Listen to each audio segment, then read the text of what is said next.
Fidèles téléspectateurs de la RTM, bienvenue et merci de nous accueillir chez vous. On se retrouve de plus belle dans cette émission Actupo, votre magazine qui passe en revue toute l'actualité politique nationale. Alors aujourd'hui, pour débattre des questions brûlantes de cette actualité politique, nous avons le plaisir d'accueillir sur ce plateau M. Moussa Diakhaté.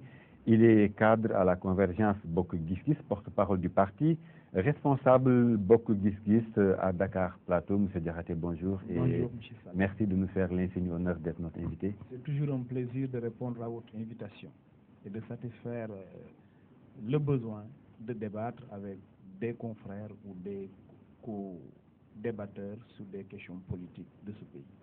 Avec nous également dans ce studio, M. Driss Diallo. Il est membre de la cellule des cadres de l'APR, responsable politique à Sédhiou, par ailleurs chef d'entité réseau au FONGIP. M. Diallo, merci d'avoir accepté notre invitation. Bonjour M. Saleh, merci aussi de nous avoir invités à cette émission. Comme M. Diakhaté l'a dit tout à l'heure, c'est toujours un plaisir pour nous, en politique, de répondre aux invitations des médias pour discuter des questions d'actualité afin que chacun de nous puisse donner un peu sa vision des choses. Tout le plaisir est pour nous. Alors, l'actualité est dominée par la Commission nationale de réforme des institutions qui vient de déposer son rapport qui a été rejeté pratiquement par tous. Les réformes proposées par l'équipe du professeur Amadou Mokhtar Mbow dessinent les contours d'une nouvelle république. Quel est votre point de vue, M. Diakhaté? Oui, vous me permettrez au préalable de saluer les téléspectateurs de Mourchid TV qui nous suivent et revenir sur ce débat, essayer de le recamper d'abord. De quoi s'agit-il? Il s'est agi au lendemain des élections présidentielles du 25 mars, quand le président Macky Sall a été élu, dans une logique de faire avancer les choses, parce que je le rappelle au passage, la politique c'est comme une bicyclette, où pour garder l'équilibre, il faut savoir avancer. Dans une logique d'approfondir la démocratie, le président de la République, Macky Sall, avait instruit le président Mbow d'entreprendre des réflexions par rapport à des réformes institutionnelles. Lequel M. Mbow a terminé ses travaux, il a livré à celui qui l'avait commandité. Mais ce qui est surprenant, c'est qu'avant même que l'intéressé ne se prononce, nous constatons une certaine agitation de son camp, ce qui laisse entreprendre, laisse croire plutôt une certaine manque de sérénité, une certaine agitation, une certaine excitation qui ne disent pas leur nom. Mais l'un dans l'autre, je dis, avant de réagir ou de rejeter, on aurait dû laisser le président, celui qui avait même commandité ses travaux, les apprécier et certainement donner une position. Mais avant même que le président de la République, le seul habilité à réagir par rapport à cette question, ne se prononce, nous avons vu son parti essentiellement, des gens d'envergure dans l'APR, qui ont repoussé en bloc. Mais cela dénote tout simplement leur réflexe de sauvegarde des intérêts de clan, certainement de parti. Mais vous verrez dans le débat que nous apporterons les arguments nécessaires par rapport à cette position qui dérange plus un, parce que aussi bien les forums civils, aussi bien que certains partenaires du président n'ont pas apprécié cette précipitation du camp qui gouverne le Sénégal, parce que je suis de ceux qui pensent que quand vous gouvernez, vous devez être animé par la sérénité et par le calme. Mais si vous agitez de la sorte, vous mettez le doute dans la tête des Sénégalais qui pensent nettement qu'on est là pour sauvegarder des intérêts de clan, de parti, ce qui serait vraiment dommage pour ce pays. M. Diakhaté, les 17 mois de travaux de la commission chargée des réformes des institutions risquent d'être vains. Le rejet des textes est presque unanime. Alors, quelle est la position de votre parti, M. Diallo? Alors, merci encore une fois de plus pour l'invitation. Je dirais encore bonjour aux téléspectateurs qui nous suivent sur Mourchid TV. Alors que pour démarrer cette intervention au niveau de cette émission, pour vous dire que la question n'est pas encore de rejeter les propositions de M. Mbow. M. Mbow et la commission ont travaillé pendant un moment donné ils ont réfléchi, ils ont donné en tout cas les conclusions à l'issue de beaucoup de concertations. Vous savez que beaucoup de personnes, les hommes politiques et même les citoyens lambda ont été invités à donner des positions, à donner leur vision de la situation politique, de la situation sociopolitique de façon générale et économique même de notre pays. Ils sont allés jusqu'à même proposer une constitution avec des articles qui sont bien déterminés. Alors, il y a des réactions parce qu'il y a des invitations à s'exprimer. Les journalistes invitent beaucoup de personnes à s'exprimer sur la question et il y a quelques-uns de nos camarades de parti qui ont réagi, mais chacun de nous, y compris moi aujourd'hui, ici, nous donnons naturellement des positions, je dirais, des positions personnelles, une pensée personnelle, parce que comme vous le savez, le parti n'a pas encore donné officiellement son mot. Et le président de la République à qui le rapport est destiné, lui aussi ne s'est pas encore exprimé. Et je pense en tant qu'institution, il va voir le rapport et va voir en tout cas ses conclusions et en fonction de ce qui existait déjà, parce qu'il faut le dire aussi que ce rapport-là ne dit pas pratiquement des choses nouvelles. C'est des choses que nous avons vécues depuis longtemps, que certains ont eu à exprimer à travers d'autres conclusions.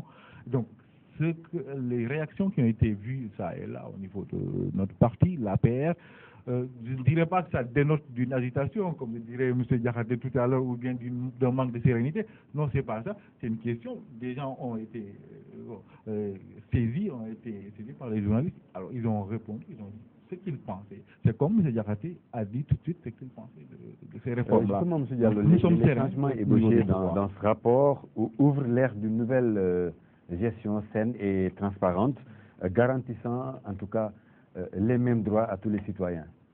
Oui, c'est notre ambition à tous. Nous, quand on s'engageait en politique, c'est que nous puissions faire émerger le Sénégal. C'est que nous puissions justement ce rejet de la part des partisans du... Alors, je ne dirais pas un rejet. Bon, les gens ne rejettent pas. Je vous ai dit tout à l'heure que c'est officiel. Moi, personnellement, je ne rejette pas le rapport qui a été donné. Alors, les gens du pouvoir ne rejettent pas. Il ne faut pas dire qu'on rejette le rapport. Des personnes ont donné leur position, leur vision de la chose.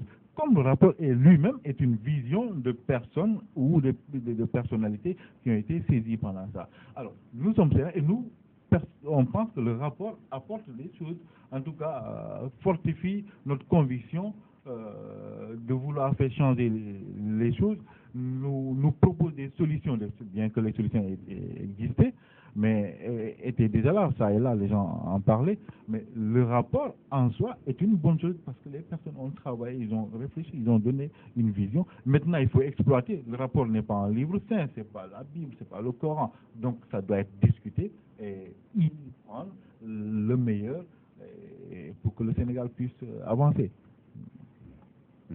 Le pouvoir qui doit incarner ces réformes ne semble pas très emballé par ces changements, M. Diakhaté. Et c'est là où le paradoxe. Pourquoi toute cette communication à outrance? C'est le président Macky Sall qui a commandité une réflexion institutionnelle. Son camp, ce que moi j'appelle les bras armés, ceux qui ont parlé à la paix, c'est pas n'importe qui. Quand Seydou Gueye tombe, quand Moustapha Diakhaté parle, en gros, ils ont émis des jugements de valeur souvent même sur l'approche et sur le travail d'Amadou Mahtar Mbow. C'est une aberration et ce qui est encore dangereux pour la classe politique. Il faudrait qu'on soit sérieux, qu'on arrête de jouer selon les humeurs ou les intérêts du moment. N'est-ce pas eux qui avaient choisi volontairement Amadou Mahtar Mbow, qui l'avaient tari d'éloges, qui aujourd'hui reviennent pour qualifier même son approche, pour critiquer même quand nous disions, quand on faisait ces consultations. Quand on avait alerté, le camp présidentiel n'avait pas réagi. Quand le président Mbow était en train de faire des concertations, nous disions alors qu'il est en train d'outrepasser ses prérogatives. On lui avait demandé de réfléchir et non pas de consulter, parce qu'il n'est pas habilité à le faire. Mais il n'avait rien dit. Aujourd'hui, ce qui a fait bouger le camp présidentiel, mon frère Diallo sait très bien, c'est quand on parle de départir le chef de parti du président de la République. Dans ce qui est proposé, nous notons nettement des ruptures réelles.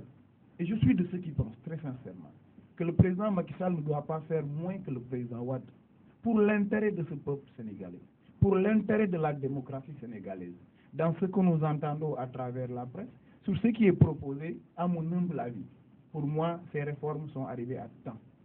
C'est une occasion pour le président Macky Sall d'inscrire de manière très intelligente et très respectée dans l'agenda des grands hommes de ce pays son nom, d'amorcer ces réflexes. Mais malheureusement, encore une fois, tout ce que vous voyez, c'est des réflexes de conservation. C'est des intérêts de camps qu'on essaie de sauvegarder. Qu'est-ce qui a été dit? Que le président de la République, il est proposé que le président de la République ne soit pas chef de parti. En tout cas, nous, de la Convergence démocratique Bokk Gis Gis, nous adhérons parfaitement, parce que c'est une demande sociétale, M. Saleh.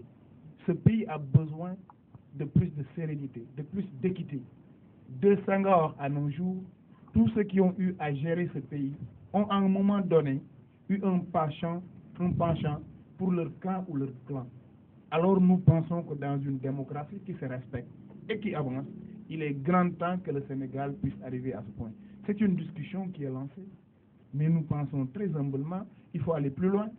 On a parlé de l'âge maximum d'un chef d'État. Mais c'est très normal, quand il y a l'âge minimum, forcément... Oui, je crois que nous aurons à revenir sur tous ces points-là au cours de cette émission. Certaines entités politiques approuvent, d'autres rejettent ces propositions suivant leurs intérêts.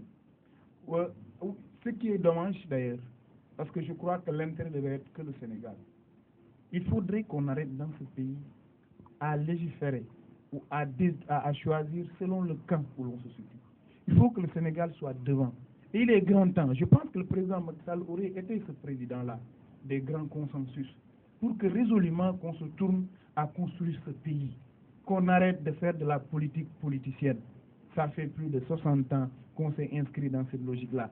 Et c'est à ce moment-là, pour faire une digression, qu'il appartient à la jeune génération que nous sommes d'imposer à cette vieille garde cette rupture dans l'approche de la politique nouvelle.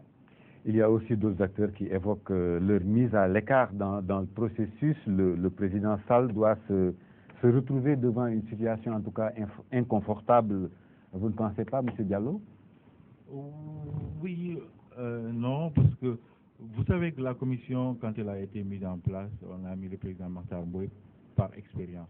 Vous avez là un doyen qui a exercé pendant de longues années au niveau international, ensuite au niveau national, qui a eu à conduire les assises nationales dans ce pays. Alors, ce n'est pas fortuit de le choisir. Quand il a été choisi comme président de la commission, alors lui aussi à son tour a proposé des personnalités avec lesquelles il va travailler. Alors, toutes les couches de la population et dans tous les secteurs économiques ont été invitées à siéger dans cette commission-là. Vous savez, entre autres, il y a la RADDHO, il y a d'autres. Aujourd'hui, le problème, c'est qu'on ne peut pas aussi demander à tout le monde d'être dans une commission. J'ai entendu des juristes parler ça et là, mais dans la commission, il y a des gens qui ont des compétences juridiques, des compétences dans ce domaine-là. D'accord? Alors, le choix a été fait. Le choix, il sera toujours un choix discutable. Ça, c'est normal parce qu'on est en politique. Mais il faut reconnaître que la vision du chef de l'État de mettre cette commission en place était une vision noble, bien que beaucoup de personnes à sa mise en place l'avaient dénoncée. Je pense que même Bokk Gis Gis n'était pas d'accord au début, mais aujourd'hui, je me réjouis que M. Diakhaté étant là, se félicite des conclusions de ce rapport. C'est dire que la commission avait sa place, et ces rapports aujourd'hui, tout comme Diakhaté, alors nous portons ces conclusions-là. Maintenant, il y a certains éléments qui sont dans ces conclusions qui sont sujets à la discussion, et ça c'est tout à fait normal. Il ne faut pas prendre la question sur le plan que le président est départiste de la direction de son parti. Alors justement, M. Diallo, cette peut-être future charte fondamentale du Sénégal, des affaires en tout cas, annonce plusieurs ruptures dans la gestion des affaires de l'État. Par exemple, la durée du mandat du président de la République qui est revue à la baisse de 7 à 5 ans. Oui, effectivement, cette proposition-là, c'est une proposition que le président de la République a entérinée, je dirais même, depuis longtemps. Parce que lui-même, vous savez, que son mandat est un mandat de 7 ans, le mandat sur lequel il est élu. Mais pendant même la campagne électorale, il a dit qu'il ne va pas faire 7 ans, il va faire 5 ans. 5 ans. C'est-à-dire que lui-même, depuis le début, avait anticipé une option pour cette idée-là, parce qu'aujourd'hui, c'est les 5 ans, c'est la meilleure option dans nos démocraties. Nous sommes des pays qui ne sont pas très développés, des pays où il y a beaucoup d'idées, où il y a beaucoup de personnes qui bougent ça et là, il faut limiter les mandats. Il faut limiter les mandats à 2 mandats, le mandat de 5 ans. Nous pensons qu'au bout de 10 ans ou bien au bout de 2 mandats, les candidats, en tout cas les personnes qui auront à gérer le pays, pourront apporter en tout cas leur contribution à l'édification de la société. L'idée n'est pas de se maintenir et de faire tout à la fois. Non, c'est de faire sa partition et laisser aux autres générations de faire leur partition. Aujourd'hui, la jeunesse est là. La jeunesse, Diakhaté, tout comme moi, et d'autres personnes sont là qui ont les compétences et qui ont les possibilités nécessaires de faire bouger les choses. Et la limitation de mandat répond à cela. Il faut, à 70 ans, il faut que nous sachions, en tout cas raison garder, en disant que j'ai fait mon temps, j'ai 70 ans aujourd'hui, il faut donner la chance aux jeunes générations de 30 ans, 35 ans, 40 ans, 50 ans pour diriger ce pays. Et je pense que ce que la population sénégalaise a déjà dit aux élections de 2012, en élisant le président Macky Sall, en disant, écoutez, dorénavant, nous voulons des personnes qui soient des jeunes qui dirigeront l'État. Donc, dans ces propositions, il y a ces points-là qui sont là. Il y a beaucoup d'autres points qui sont très intéressants. Il ne faut pas que les personnes se focalisent sur seulement la direction du parti. Une proposition qui risque d'écarter bon nombre de prétendants, entre autres Moussa Fagnas et Tanor Dieng. Oui, ça va écarter beaucoup de personnes, mais je pense que ces personnes-là, même Niasse et Tanor, entre autres, eux-mêmes en tout cas pour le développement ou même pour l'émergence du Sénégal, doivent l'accepter et je pense qu'en leur fort intérieur, eux-mêmes, ils sont d'accord pour ces conclusions parce qu'il faut renouveler la classe politique. Il faut la renouveler, il faut mettre en avant aussi les personnes nouvelles, la jeunesse qui est là, et c'est tout à fait normal. Ça, c'est dans tous les pays sérieux, vous avez des personnes qui sont relativement jeunes qui dirigent les États, parce qu'on sait que l'État aussi, c'est la jeunesse. Il faut des personnes qui ont de la vigueur, qui ont une certaine ténacité, une certaine force pour pouvoir diriger les pays. M. Diakhaté? Oui, juste soulever une équivoque. Nous n'avons jamais été contre la convergence démocratique pour réfléchir, pour moderniser nos institutions. Mais nous n'étions pas d'accord dans l'approche. 300 millions pour en arriver là. Nous savions tous ce que nous avions besoin. Nous le savions tous. Vous l'auriez demandé à M. Diallo dans son bureau, en bon politique, il vous aurait dit... On parle de beaucoup plus, hein? Oui. On a parlé d'un chiffre plus costaud, oui, 800. Oui, c'est pour dire, non, 800 millions pour arriver à là. Je dis, pendant qu'on nous parle de gestion vertueuse, pendant qu'on nous parle de bonne gouvernance, nous étions contre, nous, l'approche. Mais quand il s'agit de réfléchir pour adapter les institutions à l'exigence du moment, nous étions pour. C'est pour cela, sur beaucoup de questions, nous sommes entièrement d'accord. Maintenant, moi, je crois que le Sénégal est plus intéressant que tout le monde. Nous n'avons rien contre que ce soit Tanor, que ce soit Niasse. C'est des doyens à qui nous rendrons un vibrant hommage pour s'être engagés aux côtés du Sénégal durant toute leur vie. Mais écoutez, pour une génération, certainement, dans les 10 ans qui viennent, on ne choisit qu'un Sénégalais. Le problème, ce n'est pas de mettre en avant leur personne, mais il faut qu'on pense Sénégal. Ils ont donné à ce pays. S'ils trouvent que la loi les écarte, ce serait, je crois, moi, dommage qu'ils n'en arrivent pas là, mais ce n'est pas un scandale. Je crois que c'est des gens qui travailleront à assurer une relève et accompagner une certaine génération à aller vers le pouvoir. Pour dire encore une fois, ces réformes répondent à une préoccupation de démocratie majeure. Parce que notre démocratie qui date de moins de 20 ans, il faut le dire, mérite d'être consolidée, mérite d'être encouragée. Et je crois qu'il n'y a pas de quoi fouetter un chat. Ce qu'il faut par contre dans ce pays, c'est qu'il faut qu'on dialogue, il faut qu'on discute. Dans une démocratie qui se respecte, les camps doivent dialoguer. Je ne parle pas de transhumer ou de négocier des postes, mais sur certaines questions, je pense très sincèrement que le président Macky Sall devrait inviter la classe politique dans son intégralité à échanger et aller vers un consensus. Pour l'intérêt du Sénégal, mais pour l'intérêt de la classe politique. Parce qu'une autre vérité, M. Saleh, aujourd'hui, la classe politique est en train de perdre son éclat, de sa notoriété. Et ceux qui vont en pâtir, c'est cette nouvelle génération. Quand vous êtes politique, vous êtes dévalué, vous êtes pris comme un voleur, comme un vaurier. Il appartient maintenant à cette classe politique de se redresser. Et certainement, beaucoup de jeunes qui ont voté pour Macky Sall attendaient cette rupture. Mais admettez avec moi que ça tarde on sent d'un camp, deux clans ou deux camps dans ce pays. Le camp des bons, ceux qui sont aujourd'hui avec Macky Sall, et le camp des mauvais, ceux qu'on traite de voleurs, de pilleurs, de consorts. Il faudrait qu'on se ressaisisse, qu'on y va avec moins d'émotions et plus de raison, qu'on essaye de discuter pour ce Sénégal-là. L'enseignement mérite une réflexion très sérieuse. Je ne parle pas des crises conjoncturelles, mais de l'approche du futur. Est-ce qu'il n'est pas grand temps qu'on revoie notre enseignement qui produit que des chômeurs, qu'on essaye de trouver un calibrage entre la demande, la réalité de l'emploi du moment et ce que nous enseignons à nos jeunes?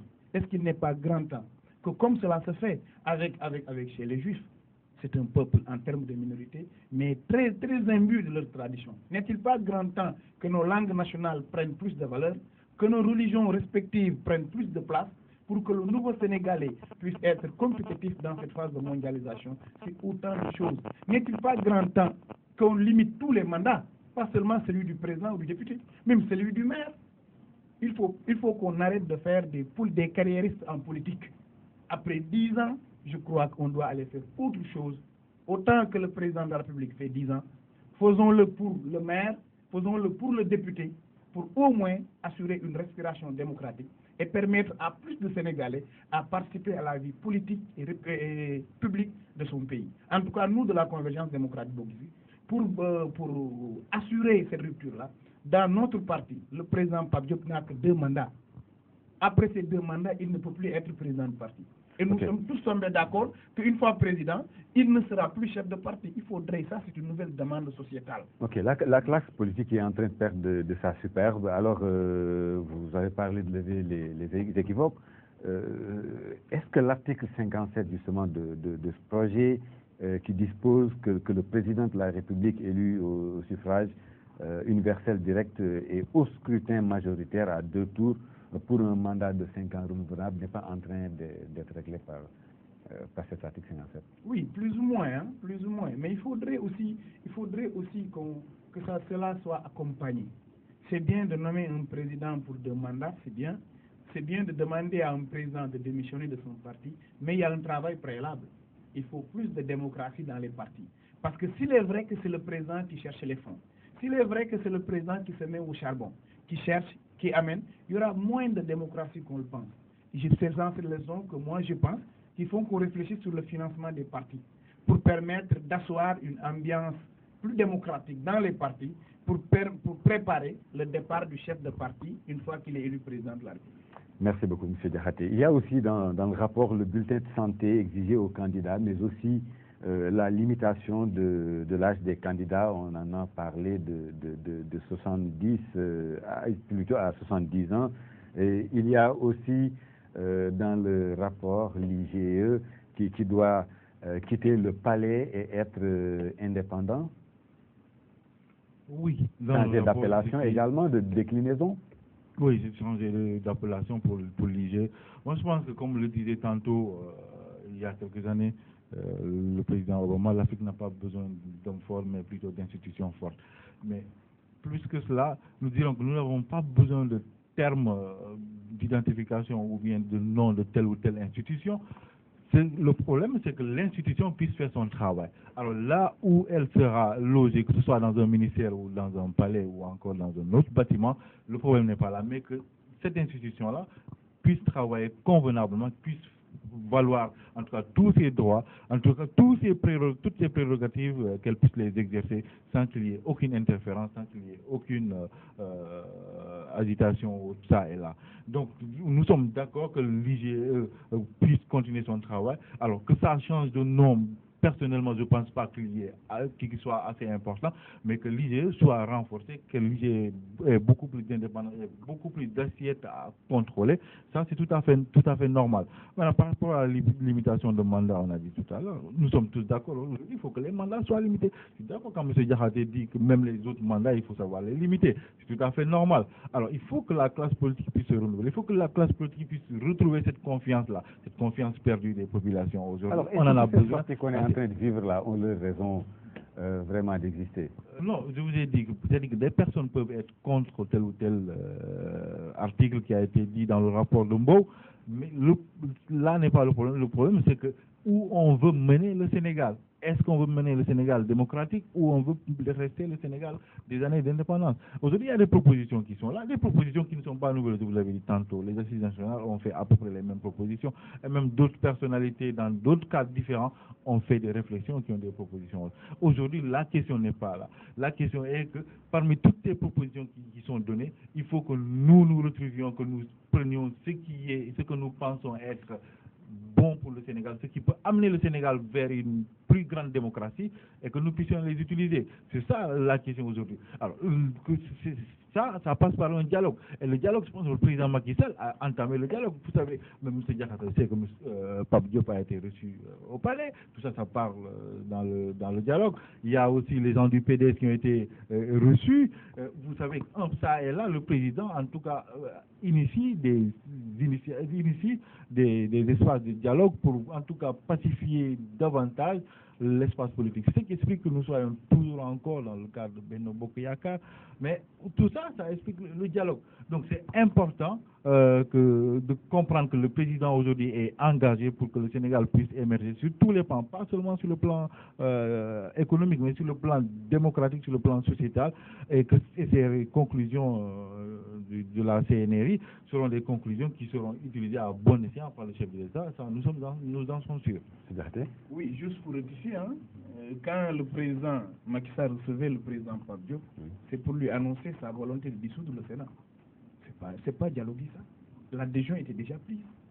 La deuxième fois qu'on en parlait, c'est pour parler de l'acte 3. Je dis que le Sénégal mérite qu'on s'arrête. La crise, elle est réelle. C'est une crise mondiale, mais sentie par les pays du Sud comme les nôtres. Nous pensons que dans un niveau de démocratie, Macky Sall n'est pas un novice. Machallah, il a un chemin très enviable. Il faut le reconnaître. Il aurait dû, je dis, pacifier. Tout est en électrique. Tout est en électrique dans ce pays, c'est ce que je vous dis. D'abord, dans son propre camp, qu'est-ce qu'on lui reproche? Benno Bokk Yakaar, c'est le grand mal, c'est quoi? Ça ne communique pas, ça ne parle pas. Alors que, pour parler en métaphore, ils ont le bijou Sénégal. Quand ça brûle chez eux, eux qui détiennent ce pays-là, mais ça se répercute sur le pays. Nous disons qu'il faut, quand nous parlions de dialogue, c'est sur les grandes questions. L'agriculture, vous avez entendu le monde paysan parler de cette crise. Maintenant, on fait du mbapat, c'est-à-dire on vend de manière informelle l'arachide dans les loumas à des prix très dérisoires. Vous avez entendu les experts à la chose que le capital semencier risque d'être, parce que les graines sortent du Sénégal. Et les bonnes graines, donc, ne restent pas, et on n'a pas la capacité financière à renouveler notre capital semencier. La crise universitaire, dites-moi, quelle est l'activité ou le domaine où vous n'avez pas senti? Parce qu'on ne parle pas depuis 2 ans. Macky Sall, certes président de la République, ne parle pas avec l'opposition sur des questions, je dis, du Sénégal. On parle avec l'opposition. L'opposition a été invitée. Voilà. Vous avez non, suivi, malheureusement, sur ça, plusieurs fois. Maintenant, il y a des gens qui ne souhaitent pas par rapport à des postures politiques. Vous l'avez dit tantôt. Vous me laissez terminer. Je vous dirais que même là, ça n'a pas été très, très élégant. On a envoyé les convocations le samedi pour discuter de l'acte 3, sans les termes de référence. C'était une consultation plutôt que de dialogue. Nous aurions aimé qu'on prenne le temps, parce que le régime socialiste avait entamé la réflexion depuis 92 pour les terminer en 96. Prenons le temps de réfléchir sur les réformes réelles, sur l'acte 3 de la décentralisation. Donnons-nous le temps de bien l'apprécier, parce que ce qui est dit dans l'acte 3 de la décentralisation, il y a trop, même dans le camp présidentiel, il y en a ceux qui ne sont pas d'accord, choses qui vaut la peine d'être faites, vaut la peine d'être bien faites. Là aussi, même son propre camp l'accuse. Vous avez entendu la LD, vous avez entendu le PIT, c'est pas moi. Vous avez entendu le maire de Dakar, Khalifa Sall, qui est du camp de Benno Bokk Yakaar. Quand dans son propre camp, les gens posent le problème de dialogue, à plus forte raison au niveau de l'opposition, qu'est-ce qui marche dans ce pays? C'est la traite des biens mal acquis. Et de quelle manière on le fait? Il est en train de recruter le président. Il s'était dit, quand on parlait de la CREI, que c'était une institution anachronique de la justice. On n'en avait pas besoin. Parce qu'on va fausser ce qu'on appelle le principe d'équitable de juridiction. Mais aujourd'hui, vous avez entendu, on est en train d'élaborer une loi pour faire avancer la CREI, moderniser au niveau des exigences de la nouvelle juridiction. Ok. Il y a aussi dans ce rapport l'article 80, sa suppression. Le plus souvent, en tout cas, un article utilisés par les pouvoirs publics pour éliminer des adversaires. Oui, ça c'est l'article 80. C'est seulement les États dictateurs qui les utilisent. Offense au chef de l'État. Qu'est-ce que cela veut dire? Il faudrait qu'on arrive, très honnêtement, à cadrer cette loi, à même supprimer cet article. Parce que cela ne colle pas avec les nouvelles démocraties. Cela ne veut pas dire non plus que les gens ne prennent pas les responsabilités.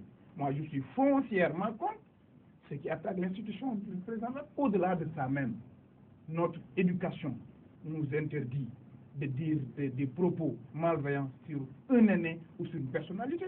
Je dis, il appartient d'abord à la classe politique de prendre toute sa responsabilité. Mais au-delà de ça, je pense que l'article 80 est vraiment obsolète par rapport au niveau de démocratie de notre pays et mérite d'être. Merci, M. Diakhaté. M. Diallo, oui, sur l'article 80. Sur l'article 80, je suis d'accord avec M. Diakhaté. C'est un article qu'il faut, à mon avis, faire disparaître dans la Constitution, parce que qu'est-ce que c'est, comme il a dit, l'offense au chef de l'État, parce que tout peut y passer, mais en même temps, il faut que les gens soient responsables, que ce soit les jeunes, que ce soit les personnes âgées, il faut qu'on soit responsable, savoir que le chef de l'État, c'est d'abord une institution.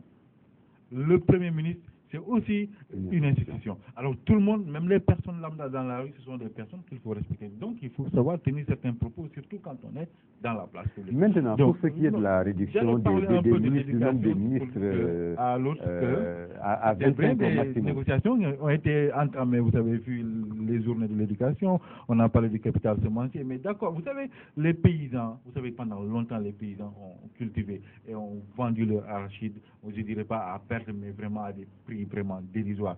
Des sociétés nationales qui étaient là, notamment la Sonacos, aujourd'hui devenue, je sais pas, Sunéo.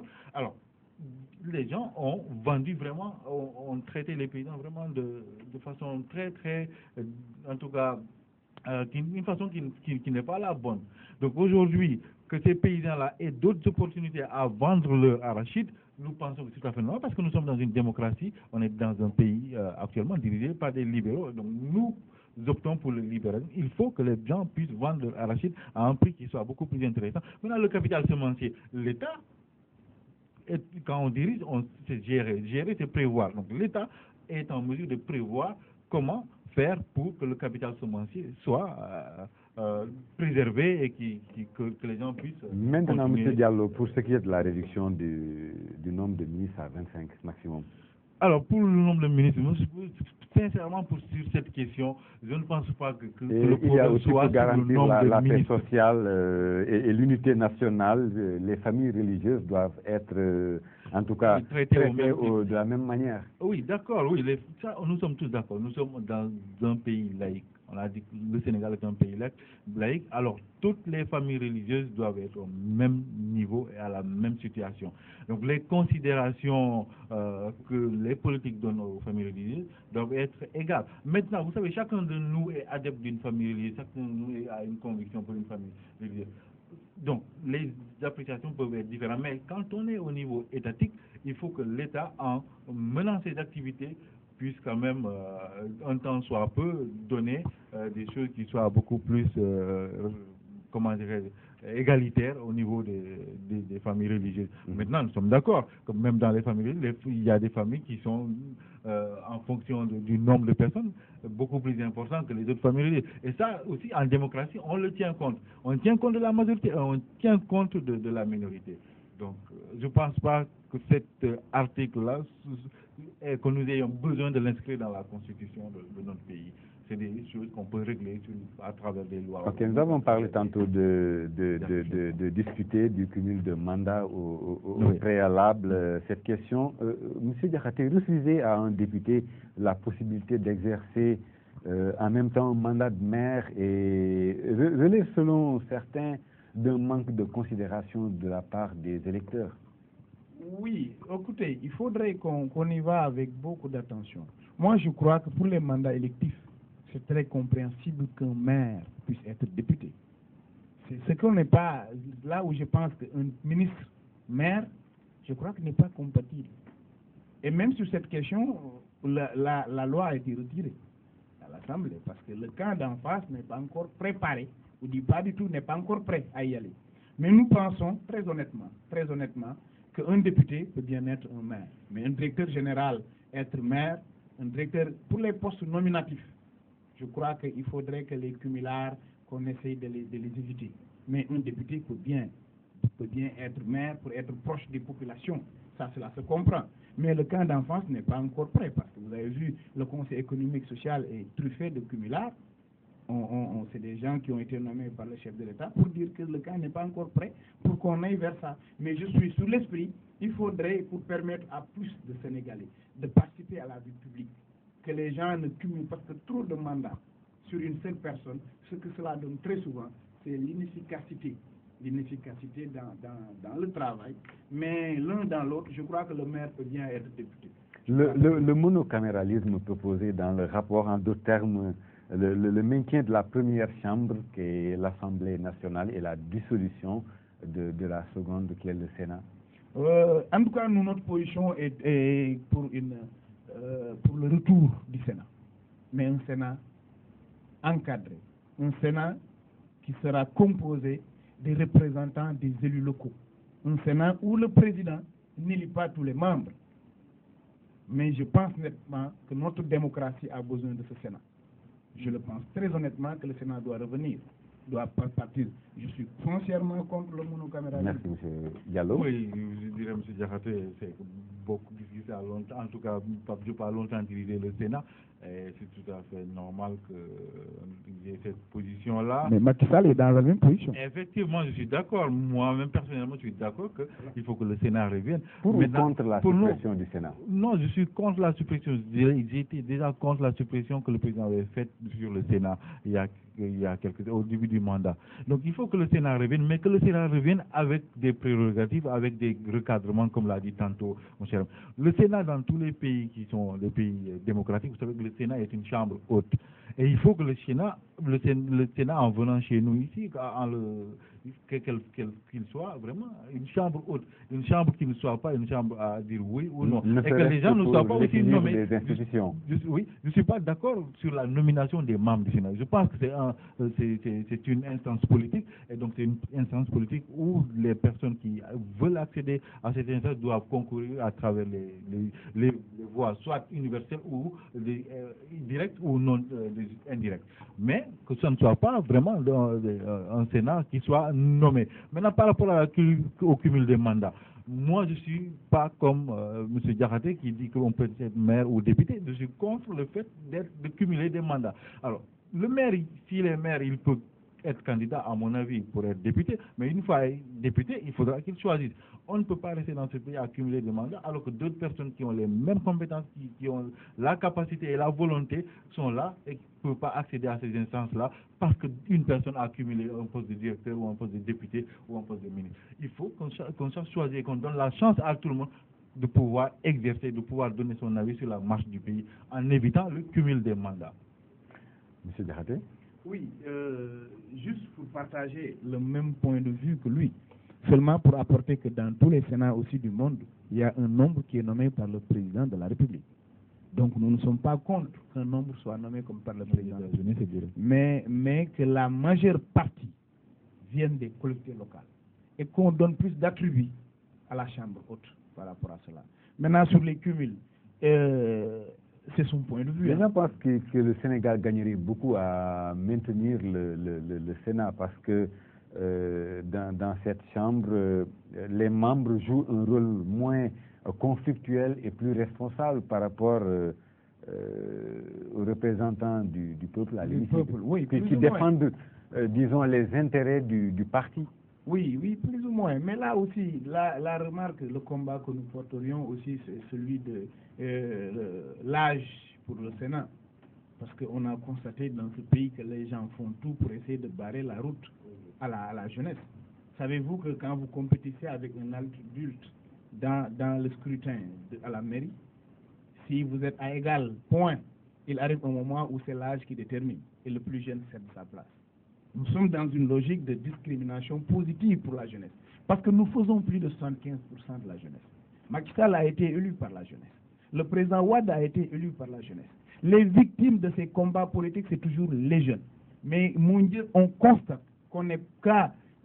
Avec Wade, il faut reconnaître avec tout le monde que la jeunesse a été émancipée. Et je crois que l'heure est arrivée pour que cette jeunesse-là assume ce rôle. Et je crois que les locales sont une bonne occasion, une opportunité qui est donnée à la jeunesse à s'assumer, à aller vers le local. Quand l'Italie a un premier ministre de 39 ans, M. Diallo peut être bien maire de chez lui. Je peux bien l'être chez moi. Candidat chez moi. Justement, vous serez candidat à Dakar Plateau. Inch'Allah.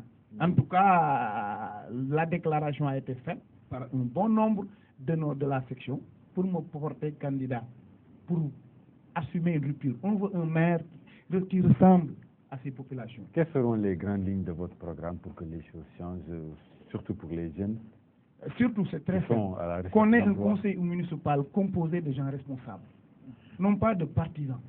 Que dans la liste que nous devons porter, qu'on puisse faire de sorte que les classes, différentes classes socio-professionnelles soient représentées. Qu'on ait un conseil municipal où le maire n'écrase pas l'autre. Qu'on ait un maire semblable de ces conseils, semblable de ces populations. Parce que savez-vous ce qu'on constate? C'est que souvent les maires sont très distants de la population.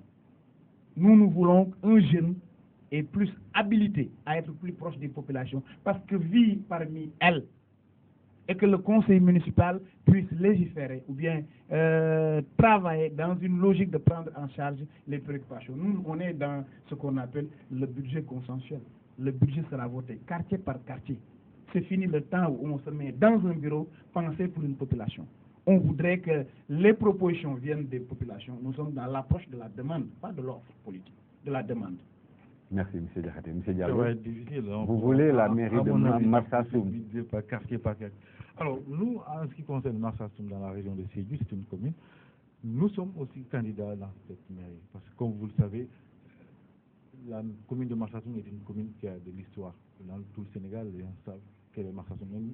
Depuis 90, quand la commune a été instaurée, a eu son premier, son instauration en commune, la ville, il n'y a pas eu d'avancée notable. Cette commune a toujours été dirigée par des personnes âgées.